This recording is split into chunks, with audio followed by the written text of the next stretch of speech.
पवन सिंह को अकेले कोई नहीं समझेगा। खड़ा बनी अकेले, देख लिया जौन होई। ओ अच्छा बेटा, ऐसन बात बा।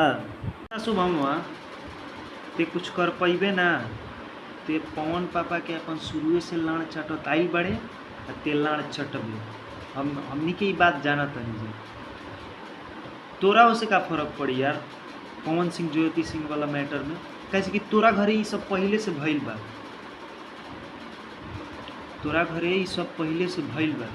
यही से तो पवन सिंह के लाड़ चटत चलत रहे ना। तोर माई बाबू एक साथ बाड़न जाओ देखन जानी तो बेटा तोरा ये मैटर से कुछ फर्क पड़े वाला नहीं खेल। जरा घर में बेटी बहन बाड़ी सब उहे समझता है मैटर की। रहल बात ते पवने सिंह के लाड़ चाट और कुछ करबे ना ते आ तोरा से कुछ उखड़े वाला नहीं खेल। ठीक बा, बस इतने काम तोरा काफ़ी बा।